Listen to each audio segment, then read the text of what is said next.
Bro, I have done. I don't know if you heard, but we graduated today. So. Oh yeah, no, I heard that. Congratulations, bro. Thank you. You made it. Now what? No, by the way, I grind. By the way, I did not send an audition tape for Mamma Mia. Did you send anything? So I didn't. Yeah, I was going to do it, but then I was talking to Shaylin, and I had forgot that I told her. I said, you know what? We're getting married in June, and I'd rather not throw myself into a show. I'm just gonna relax and just stay home with you and just, you know what I'm saying? And then you said you wanted to do it, and I was like, Anna Cheney says hi. He wanted to wave to you. And I was like, you know what? I probably shouldn't do it. And then you texted him, was like, I want to do it. And I was like, oh yeah, let's do it. And then Shaylin was like, you told me that you were gonna stay home with me. Did you forget about that? I was like, I'm gonna just act like I never said anything to Cheney, so he doesn't. I said, like, if you want to do it, like, I'm down, because I remember you mentioned it, and I was I did want to, but so if you didn't want to, I'm gonna wait for it. You're gonna be home, so you know what I'm saying. It's not like you'll be home for a little bit, so it'll be all right. Make sure I'm not. All right. I get it. All right, you ready to get this thing started, my boy? Give me like 10 minutes, imagine. Right now? Okay, here's you. What's up, everybody? Welcome back to a brand new episode of AfroLatinos, your favorite podcast of the week. This is your co-host, Aubyn. And Chandler. And today we are doing a very special episode. Last week we talked about the Mortal Kombat movie, which we had nothing bad to say. We're excited. We've seen already updates over the last week of characters and confirmations and stuff that we're just excited for. And Cheney, I forgot to mention last week, I wanted to bring up the conversation of Tekken versus Mortal Kombat and see if you thought there was ever going to be a Tekken movie and whether it would have been any good. But we'll save that for another day. Yeah. Have you ever played Tekken? I play like all four. Oh, word? I used to have one of them. I used to have Tekken Tag. It used to be my favorite game. I used to grind on that. The one dude was going like this. Oh yeah, I forgot his name. But he was the best. I can't remember who he was or what he did either. But Jamaican, it was a great time. I thought he was Brazilian. Doesn't really matter because that's not what we're here to talk about. It's one of them, but yes. Joining the show today, we have a very special friend of the podcast, Mr. Noah Fenstermacher. We're going to bring into the broadcast here in just a second. But he is here to talk about his brand new book that is coming up in several short months called College Admissions of Guilt. So without further ado, make a lot of noise in the comments. Let us know. Give our man Noah a lot of attention here. Mr. Noah Fenstermacher, sir, welcome to the show. Thank you for having me. I'm just happy to be here. Absolutely. We are happy to have you. So Noah, you are a recent graduate of Shikellamy High School within the last how many years? Couple years? Yep. You're the class of 2016, man. That's not that long ago. 5 years already. It feels like a long time ago, though. Trust me, I graduated in 2014, so imagine how I feel. And then there's Cheney, who just graduated in 2018. So then I don't hear none of that. Don't. So we're all old heads here. But Noah, I appreciate you joining the show with us today. Once I saw this book, College Admissions of Guilt, was coming out, I looked at it and I said, this is everything that AfroLatinos is about. And so we wanted to give you the opportunity today to share your space and to share this space with you and promote yourself and your book that's coming out. But Noah, let's let you take this opportunity to tell the fans who you are, tell the audience a little bit about yourself, where you come from, who you are, all that fun stuff. So go ahead and take the stage. Okay, without further ado, hello everybody. My name is Noah Fenstermacher. As you pointed out, I'm a Shikellamy grad. I'm a Head University grad. I'm a Penn State grad student right now for higher education. And I was born and raised here in PA. I love this state. I love the people. I want to help out in that regard. And so I thought, how can I combine passion with profit, right? I'm a first-gen student. I'm lower income, non-white. There's a lot of things that I had to wrestle with, especially going into predominantly white space that is higher education. And in doing so, I thought, a lot of folks like me, whether it be they look like me or they're first-gen or lower income, we don't know what we don't know. So what if we had a comprehensive college prep course in book form. And I thought also, what do I know? I'm 23 years old. I don't know anything about that. I want to go into that career field, but if I don't know, who does? So I found college presidents, I found Ivy League alumni, award-winning professors, and Forbes list makers in the education sector. And I thought, let's get their stories and go from there. So it's going to be a collection of my personal story, but also success stories, those who've done it, what we learn from that, and cautionary tales of folks who are like, listen, here's what I would do. You don't hear enough about that often. And so we hear about the failures and successes of those who are like us and what we can learn from that. Wow, that's a lofty goal. And what drove you? There's so many questions that come to mind as you started talking there, and a lot of things that I want to think about. And I wish I would have had a pen so I could have written them down because I'm going to forget something. But you mentioned in your little introduction, you share some of your story in the book. So can you share some of that story with us that drove you to this point?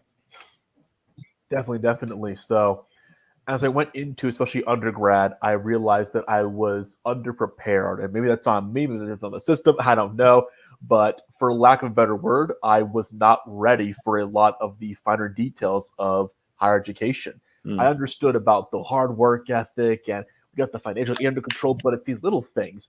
The registrar's office, residence life, student life, different ways to get financial aid, scholarship money.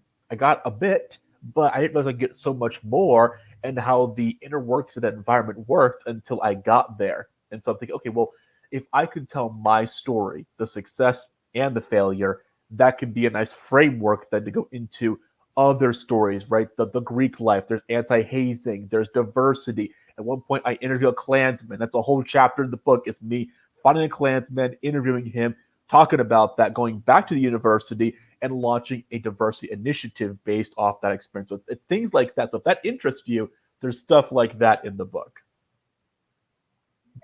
I gotta say, Noah, you're brave for that one. Brave, and some might say stupid, but I you know what? I appreciate more than anything the willingness to step out of one's comfort zone, and I mean to really step out of your comfort zone in that case. I mean, I'm sure that wasn't easy for you to do, and to really get that interaction, which a lot of people, don't have. And there are so many things, you're right, that when you get to higher education, there's one of the things I hate most about education as an educator is the jargon, right? So we get so caught up in the language of higher education that someone who is new, for example, a first generation student who would not have that experience or that acumen to be able to navigate that space would have no idea what's going on. Like for myself, as a Hispanic and a Black male, of course there were things I had to overcome. However, I come from a great sense of privilege in this case. My parents are both college educated. My dad has a doctorate degree. My mom is currently working on her doctorate degree. So I come from a home of educators. I come from a home of very educated folk. And my dad worked at the university that I graduated from. So, he was a professor at the time and an academic advisor. And so I never in my college career felt like I was at a loss of education or access, because I had the privilege of saying, hey, Dad, I need to figure out how to do this. Can you tell me? Can you help me? But a lot of people are not like that, and they don't have the ability to do so.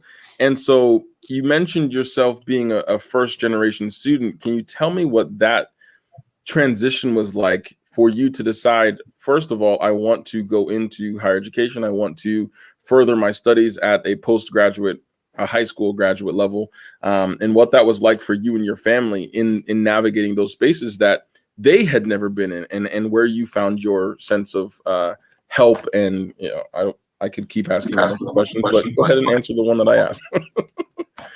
Yeah, I am the oldest of three. So anybody out there with a big family, I'm the test kid, basically. So naturally, for those who have gone through the FAFSA, oh my God, That's a nightmare in of Oh, I itself. never had to touch it. I never even dealt until graduate Lucky. school. I never even tried to think about it. And then I got to graduate school and I was trying to do my fast. And I'm like, I don't know what any of this stuff is. And I'm still looking for dad to help me because it's just so much stuff that it's too much. But So I was doing that at 18 years old, along with everybody else in my class. And it's just, oh my God. So you're the first kid to go, not just in the family, but like in your group right there. So once you even get there, you think, okay, well, I've gotten past the hard part, right? I've gotten past the financial aid, the touring, the colleges. I'm actually here on campus.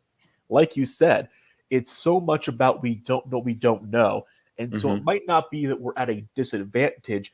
We don't have the same advantages of everybody else there. Sure. So they know to go, oh, I want to switch a class here. I'll go to this office right here. All right, we'll go to that office. Like, oh, well, I didn't know about this. They didn't cover this in orientation. And it's those little things right there that give you a big disadvantage going into the field. So for me, the family's like, you're book smart in that regard. You like doing this stuff. Pursue your passion. But hey, this is a blue-collar family, right? So it's like relate it back to what can make you money. That was always a big part of it was be practical. Passionate, but practical.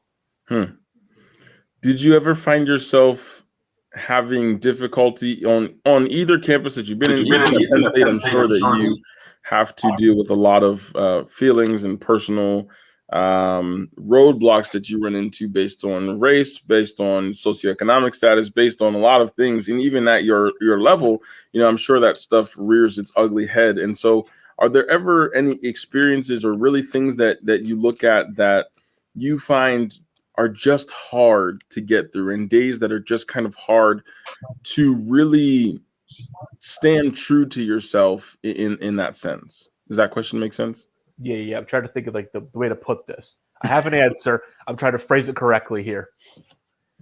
And the best way I can think of is in a predominantly white space where I am not white. I can see why it can be very tiring to have to almost defend your existence and why you're feeling the way you do on a daily basis. Absolutely. Knowing that for some people and the institution as a whole, it might not make that big of a difference. It's a personal problem that on its own, if it was handled right there, it wouldn't be a problem at all. But if it just keeps coming up, it makes you think a little discouraged on occasion. Like, oh, what's the point of this? I work with SMART. It's the Student Minority Advisor and Recruitment Team at Penn State University Park. So it's mostly Black and brown students. And so every day we are trying our best to make Penn State a more diverse community and making good progress. We have great administrators and great systems in that regard, but it can be demoralizing when you've worked so hard on a project and just like that, because someone doesn't understand talking about it, or they don't understand it gets derailed. That can be a bit demoralizing. And I've been there. So last school year, around the time of we know the unrest that has been happening over the last several years that has been really rampant throughout the United States in terms of racial discrimination. We see the police brutality, all of those things and all of those issues that have come up. So there was an effort that was started at my school, and I was one of those, along with Ms. Gittens, who you probably remember. I'm sure you know fairly well. She and I started a club with the help of our principal, because he was interested in how do we make Shikellamy a better place for students of color? How do we get students of color involved in clubs? How do we get them involved in after school programs, and how do we get them more invested in their school and in their school pride? And so we attempted, and it started off going well. A club, and its initial intent was called the Diversity Club. Okay, so the idea was to make Shikellamy an inclusive place. And without going into too many details, it was a success, I think, for the 2 meetings that we got to have before COVID destroyed the world. But even in creating that space for students, we wanted to try and find a way to create a space where all students felt like they were welcome. And I think a lot of times, as I'm sure you've seen, whenever we start to talk about issues of diversity, and as soon as we mention the word diversity, immediately people's minds go to black and white. When really diversity is so much more than that. Everything that makes you a person is what makes you diverse. But the initial reaction is, oh, if I say we're going to start a diversity club, this club is only for black and brown students, and that's the only people who want to belong. And so I had this inner struggle and inner turmoil trying to figure out, how can we make this club accessible to all so that no one has an excuse or has a reason to say that club is not for me, because that club is for them. And so we ended up changing the name to You Matter Club, because who's going to say you don't matter? So whomever wants to be there, if you're that one person saying that person doesn't matter, then you really have to take an introspective look at yourself, because that's a pretty shallow thing to say. And so, we try to make those efforts to try and make our students feel like they belong in a place that at times can be very difficult to navigate. As you said, predominantly white spaces, as a predominantly non-white person, very difficult thing to do. There are so many times when we have to look at ourselves and say, okay, I can't say this in this space because it would not be okay. I cannot dress a certain way at times because it would be looked at negatively. And so navigating predominantly white spaces as a non-white individual is something that we all have to deal with. Unfortunately, as unfortunate as it is, but I think that finding ways to help young people do that successfully is truly the best way to go. So in your book, College Admissions of Guilt, would you say that the audience is primarily oriented towards those students who are pursuing a higher education career or going to further their studies past high school? Absolutely. Who is your intended audience? The intended audience here is going to be prospective college students, so those who are in high school. I want to go into college. What is that like? We'll compare myself for those who maybe first years who say, I'm here, but I got some questions, all the way up to graduation. We go all the way from picking a school, getting to that school, succeeding there, and then hopefully, if that's your decision, to find a job right when you leave that university. So you have a whole walkthrough from year 1 to year 4, or however long it takes to get that degree. What led you to the book? What was your inspiration and aspiration when starting to write? When you first penned that first word or typed that first word on the computer, what was your intent? What drove you to that point? What led you to wanting to write a book? Because at a young age, that is a daunting task, to be able to write a book, as you said. Definitely. I wanted to provide what I wish was provided for me.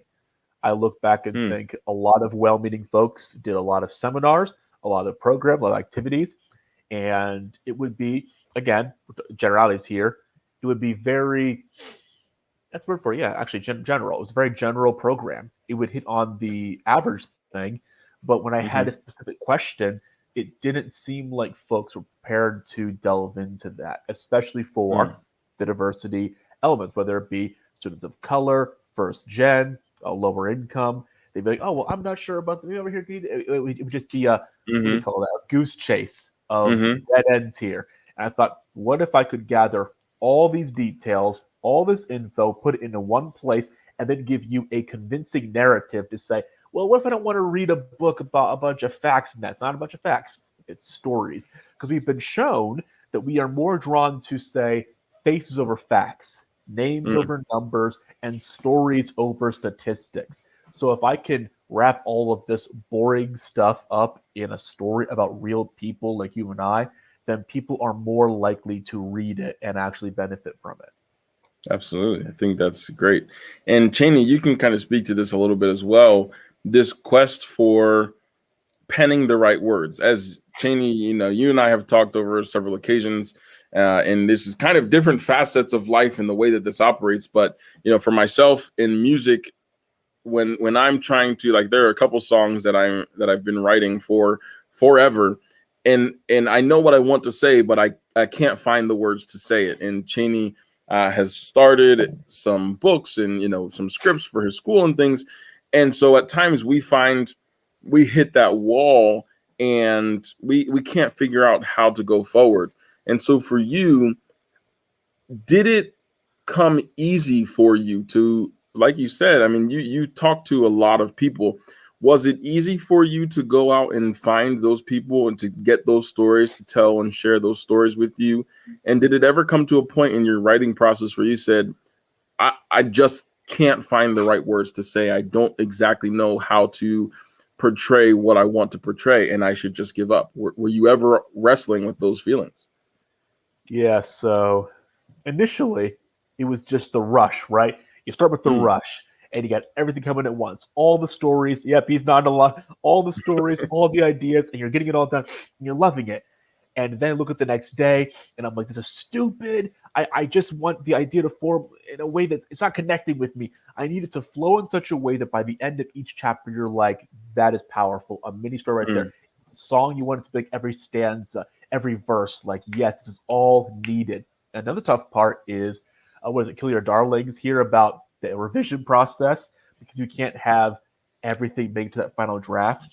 And so when it came to that, it's like, oh, what do you cut, if anything? Yeah. Or even if I don't want to cut the story, but how do I get this down to a digestible source? And specifically here, some stories were harder to tell than others. For me, it's always like, it's just me. I can do this, right? It's just me. Tell a story. I met the Klansman, got stabbed in South Africa. I could just talk about that all day. Things for me. But then I'm sorry. Did you just say stabbed in South Africa? I did say that, yeah. That is a whole chapter. And you're just glancing over the fact that you just okay. No, that's fine. I mean, I get no, it's fine. You don't have to give away everything, but I just feel like some stories should not be. I mean, talk to a Klan member, stabbed in South. Like those things are not just like everyday occurrences that you just. Oh yeah, I stubbed my toe on the wall when I was walking to the kitchen. Like that's it. There's a few stories like that in the book. But again, for me, it's just like, oh yeah, that happened to me a few years ago. Okay, pen that down. But there's some deeper one that really sticks out to me conversation-wise is, without giving away the name and full story, there is a student from a large university who was killed in a hazing incident.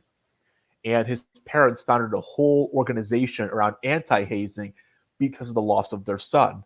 And so I was this student's girlfriend's RA when I was an undergrad. And so I used that connect to reach out to them. And it was by far the hardest conversation to have with these parents of a kid that I knew, really, and talk about their son in the past tense. And I wanted to make sure that I did this story right. So I can definitely feel like I want to make sure I get every detail right, every word chosen carefully, just so you don't offend. You want to make sure that the right story is told the right way and things like that. Because this is big stuff for a lot of people. We're talking about anti-hazing, tell your story the correct way, representation, success. Imposter syndrome, the big part of the book, is like folks who feel like, I belong here. I want to make sure that I talk to the right people to give the right facts. That way I'm not just out here talking away and it's not actually helping anyone. Absolutely. Were there ever any writer's block moments where you just wanted to give up and just move on to another project? Because I know I feel that way. These songs, I've been sitting on these two songs for forever, and for me in the songwriting process I'm stuck at. I can tell you exactly what I'm stuck at, and this is what drives me nuts, and I cannot figure out how to break it. I have a song that I started writing in the midst of the police brutality era, and it's all about identity and how someone sees themselves and how they want others to see them. Because, as a minority student and as a minority person, we often get placed into those boxes, but we just want to be us. Like, we never want to just be another Black person or another whatever. We just want to be able to be a person. And so I want you to see me for me, not for the color of my skin, not from my background, not from all of those things. You know what I hate the most about the song? I cannot get past the fact that everything that I've written so far rhymes, and I hate it, because the song, I feel like, is super powerful, right? And I feel like it is, like, when I wrote it in a moment of pure emotion and passion, and I started writing words and I had no idea where the words were coming from. But then when I looked down at the paper, everything rhymed, and it made me so mad. I cannot figure out how to keep the idea while getting rid of the rhyme scheme. And I just want to give up, but I don't want to give up because I love the song. So has there ever been a moment for you in your writing process where you just said, I cannot do this anymore because I cannot get past whatever that is. This stanza is too long. This paragraph is too much. I'm not getting enough out of what I wanted. I thought this would be 6 pages and it ended up being 2, and there needs to be more. What was that like for you? And Cheney, I think you might have had some. You unmuted your mic, so it looked like you were going to say something. So you can jump in at that point if you want. I was just gonna say, I started with an idea, and I have the story played out in my head, and then I got to a point where I was like, okay, I can go back, rewrite, make it more specific, less straight to the point, because everything seemed like it was just, I said this, and I feel like I didn't have enough things going on before I got into, like the action and stuff like that. And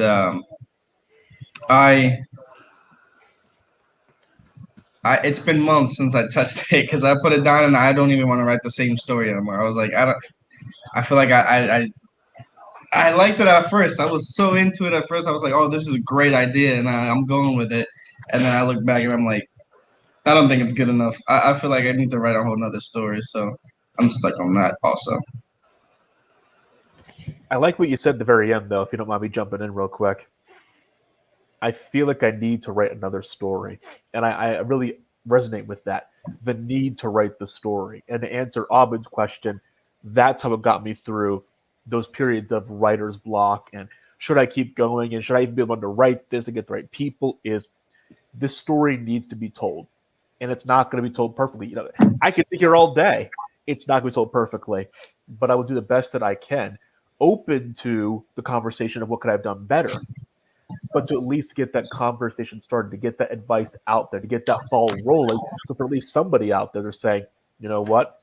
I did not consider that aspect of a campus champion or an affinity group or this or that, and have that bit of advice for you. For me, at the very end of the book, it's about wrapping up a story. And it's trying to find, because again, everything in the book is true. But you have to condense 4 years of my life into a few pages, which means, okay, do you cut here? Do you skip that detail for clarity? And it's deciding, how do you end it? Do you end it at this point where it's more or less wrapped up, or do you leave it unresolved? And do you leave it as if that open-ended story? Because again, life it's not over. We're all still here. It's still going on. And not every story has a happy ending. And I guess that's where I'll leave it at for now. But you can learn just as much from the happy ever after as you can from the bad ending. That's a great point. And you said something, and I'm doing like 18 different things right now. So I'm trying to focus on and recall, because there's like a million thoughts going through and a million things I want to say to you at every moment. And I just cannot, it's just, they're escaping. But I love what you said, that at some point the story needs to be told, because there's a reason that this was such an important thing for you, right? There's a reason, Cheney, for you that story came into your mind, because whether it was, the beginning and end of that story, there was something in there for you. And in the songwriting process, like, I know that there is something in this story and in this song that someone needs to hear this, because it has the ability to change someone's world. And so, no, I want to commend you for taking that step that a lot of people won't take. A lot of people, and I was just listening to another podcast, and they said something that I'm going to try and paraphrase and remember kind of what they said. They said that if, and I love the sentiment, if God has given you something and you decide not to use it, he will give that thing to somebody else. That dream and that aspiration you have had, if you don't use it, God is going to find a way to use it for you, or to find the way for it to happen. And so that story, that idea that was placed inside of you, it was meant for you to be told. That's why it was there for you. And so, no, I want to commend you for taking that step that a lot of people won't take, and doing that and pursuing your goal and your dream, because someone is going to be touched by one of the stories in your book. Otherwise, there would have been no reason for you to have written the story. So I want to thank you for sharing that opportunity and that space with others. I truly feel like it is going to change someone's world. And I think that there's definitely a reason that was given to you. So congrats and thank you. Thank you. I appreciate those words. I feel like, for those who don't know me, I said already here, but I'm a transracial adoptee. So I am a black kid adopted into a white family. My other brother Jonah also adopted, black kid into a white family. And then we have our youngest brother Luke, who is a redhead and the biological son of our adopted parents. So we are we're quite a pack moving through the streets where it's, who's all right. In central PA, they're like, that's notable. But because of that unique experience, I want to say in the book, as with, and I've chatted, you know about this, but for any story, the main character goes through a sense of metamorphosis. They change, they grow, they make mistakes. And I hope that by being vulnerable and saying, listen, I was raised in a white community, in a white family, with white friends, all this stuff. I get having that, not trying to be racist, not trying to be discriminatory, but even unintentionally harming others and saying the implicit biases. Yeah, exactly. And I'm admitting to that within the book and saying I've gone from this point to this point, and heck, that's why I said by the end, you're still growing. You're always still growing. But I'm hoping that by admitting to that, it allows others to say, you know what? Maybe I too have some of that implicit bias within me. What can I do to confront that and kind of work through it right there? So that's a big part of, I have to write this book to get that message out there and really help out with the ongoing conversation in our nation today.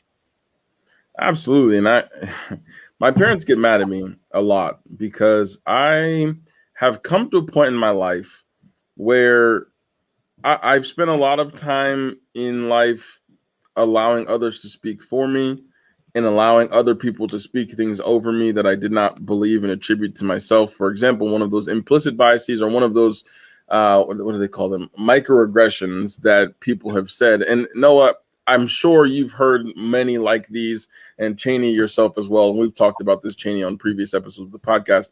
One that really got to me over time was, you are the whitest black person I've ever met, because it carries such weight, and everyone always says it in, this joking manner, but they don't realize the power of what they're really saying and the racism that they're really holding on to when they say that. Because what you're telling me is your idea of blackness is, a thug or listens to rap music or etc. What a lot of movies unfortunately portray us as. That is all that you see black people as. And so you don't see me as black because that's not the way that I carry myself. And that's not the way that I act. It's not the way that I choose to live my life. And so we hear that a lot. And we have those friends. Again, I was not born in central Pennsylvania, but I've lived here for over 20 years of my life. So the majority of my life has been spent in this area in a predominantly white space. And I used to not say anything, but have now not been afraid to say and educate people, because I just feel like education is so powerful.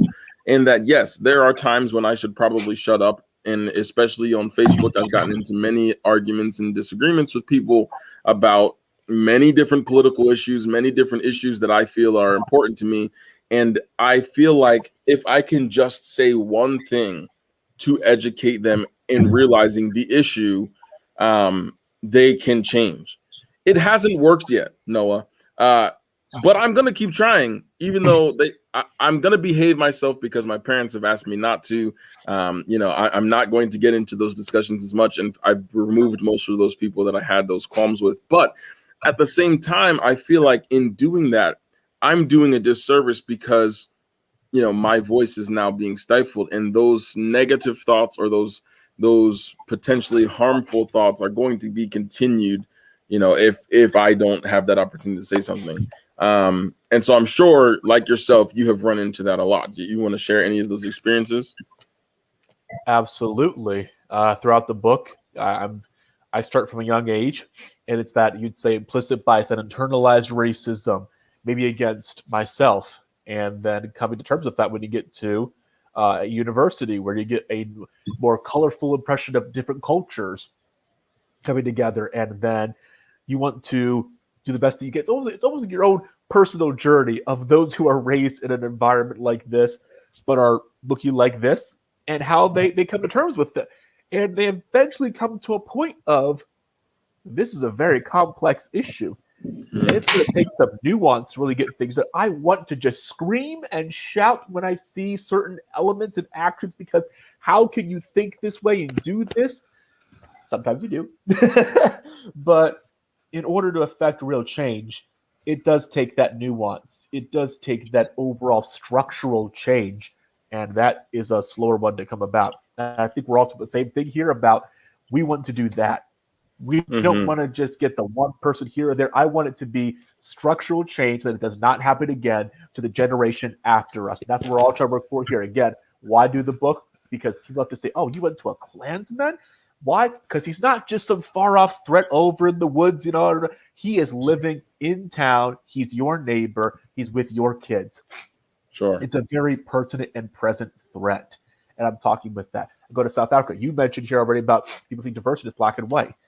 South Africa, the whole chapter's like, I was talking to someone there about being black in South Africa. And he said, first of all, I hate that y'all over there say African American. You were never in Africa.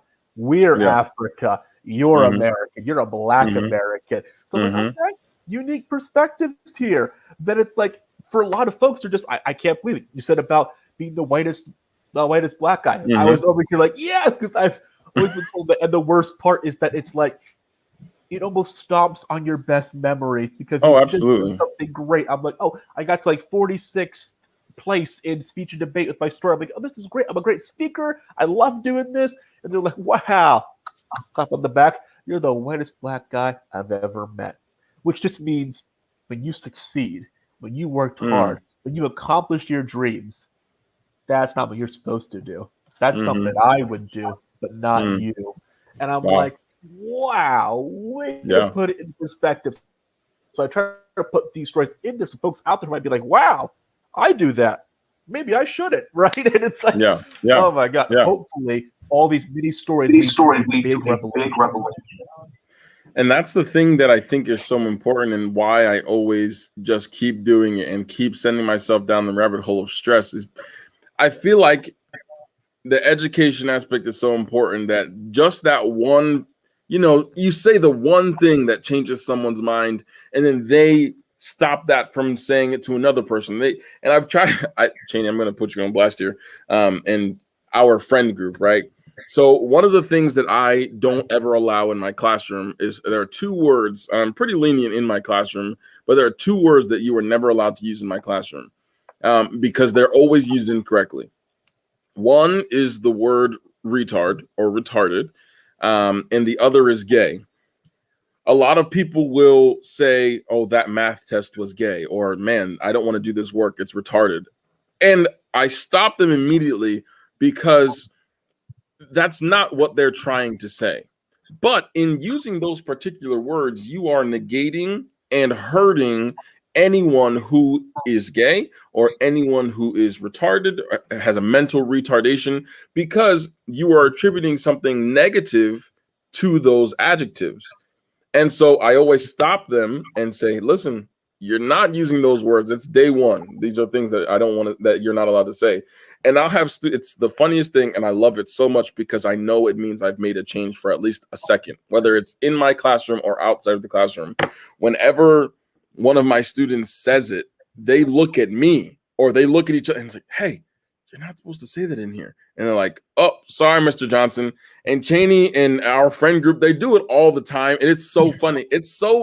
Those two words in particular are so inherently rooted in like gaming culture. And so anytime like we're playing games together, someone will say it and then they'll remember that I'm there and they'll say, oh, sorry, Aubyn. And like, yes, if I can get someone to recognize that what they said was problematic in the moment, yes, like I consider it a win. Even if they do it again, they'll recognize it was a problem there, and let's change that and curb that behavior. So I consider those little wins to be wins, even though they are on a super small scale, because eventually that will change into a grander scale. As much as we want to make this sweeping change all at once and change everyone's behaviors, if we can do it at a small scale, eventually it will go on to the larger scale. Absolutely, absolutely. I think it's like what it takes the first pebble to get the avalanche to roll. and change will happen overnight. You need to be able to start with the one person. The one person's thoughts into their actions. Those actions have consequences, and they can create policy change. But it does start with one person saying, enough's enough. Let's change things up. Yeah. Jenny, were you going to say something? I don't think so. Okay. You looked like you were interested in saying something, so I just wanted to make sure I didn't skip you. So yeah, I mean, this is something that I am very passionate about, and something that I really attempt to make those changes every day. And so for you, Noah, sharing those stories that, for some people might be the first time they've ever encountered something like that, right? And for these college students to be navigating potentially a new space for them, they're going to be able to look at your book and look at these chapters and say, okay, now I'm not the only one that feels this way. Because I think a lot of times we feel like, oh, this circumstance is happening to me. This is I must be the only person who's ever been able to go through this or had to navigate this. And I have to do it by myself because no one else has ever done it. And so I think that one thing that I'm very excited to read this book is that we are going to be able to see I'm not alone. And there's someone else that's gone before me that has dealt with this. And, this person is not, like me, but they're still going through similar things. And so I think that that's going to open up the world for them also. Definitely. The goal is to build community. And we're so glad to partner up with, what is it now? The new community college for Susquehanna Valley. So for those who are just like, you know what? I need the book for me. They buy that book for them. That's great. If you're sitting there like, you know what? I'm not a college student. I don't need that. You can always buy a copy and then donate it back to Chickasaw High School, or donate some money towards that cause, and they can still then use it for a high school student that might have any need. They get that donated book, and you help found a new community college for Susquehanna Valley, which is, again, providing access and resources here for the people in our community. We always talk about what we could do. I'm trying to actually put it into action. Right. Say, well, here's the thing. Here's the thing we can do right now. Absolutely. And so this is, for those of you who are watching, this is the book, College Admissions of Guilt, How the Underserved Student Can Still Succeed, by our guest, Noah Fenstermacher. And just the last thing, and then you're welcome to share any final thoughts. But I have one itching question that I'm very intrigued to understand. Can you tell us, Noah, I understand the subtitle, the underserved student can still succeed, because that's what we want inevitably to show. Why and what led you to the title, College Admissions of Guilt? What is the deriving sentiment behind the guiltiness that one would feel in college admissions? What led you to the title? What led me to the title? Here we go. So to make a long story short, think about those news stories you would see about the college admissions scandal and how they got into the schools. And it wasn't because they worked hard, because the parents had money, because they were legacy students, because of this, that, and the third. And we tout higher education as this meritocracy, and it can be. But in the wrong hands, by the wrong administrators, it can be a very unfair system. Sure. And that is a reality we have to face. So administrators work together, as I would hope to be, to solve this unfairness and make it more equitable. Not equal, equitable.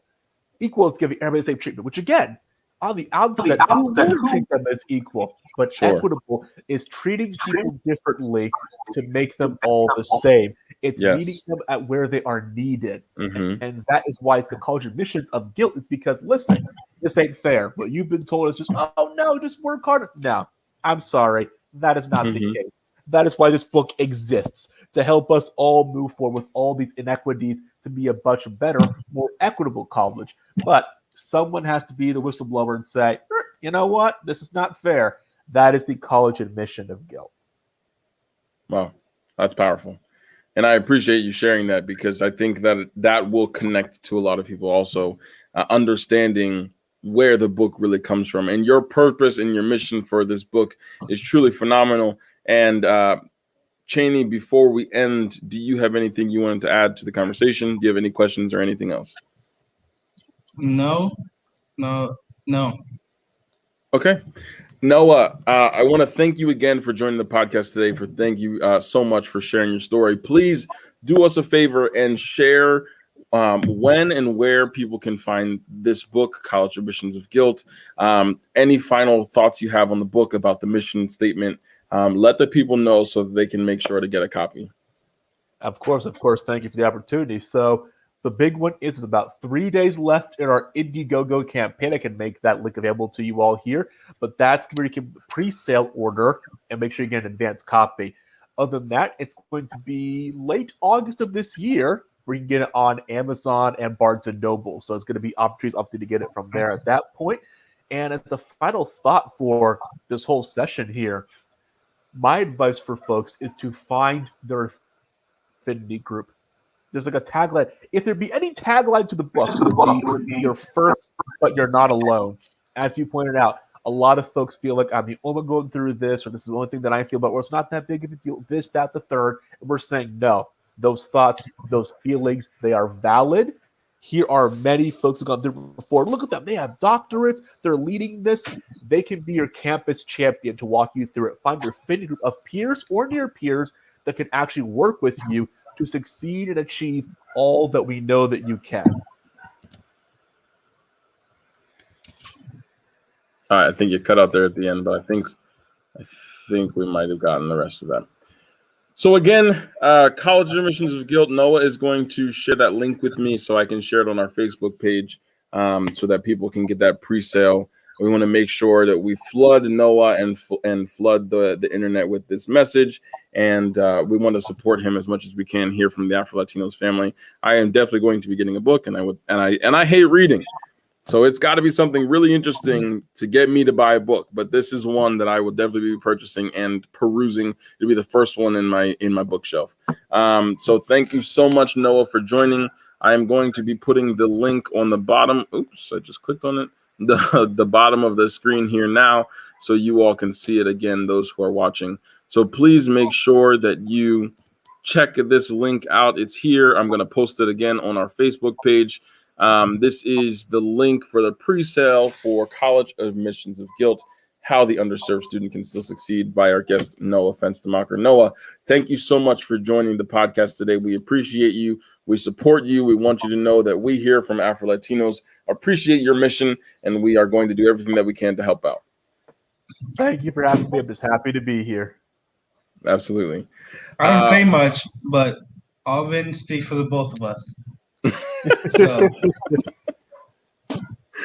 So thank you. We appreciate you from the AfroLatinos family. This is your co-host, Aubyn. And Chandler. Please make sure to check us out on Facebook, YouTube, and our Twitch channel. We'll see you again Tuesday night for another fascinating episode of You Think You Know. This has been another episode of AfroLatinos. Peace out, everybody.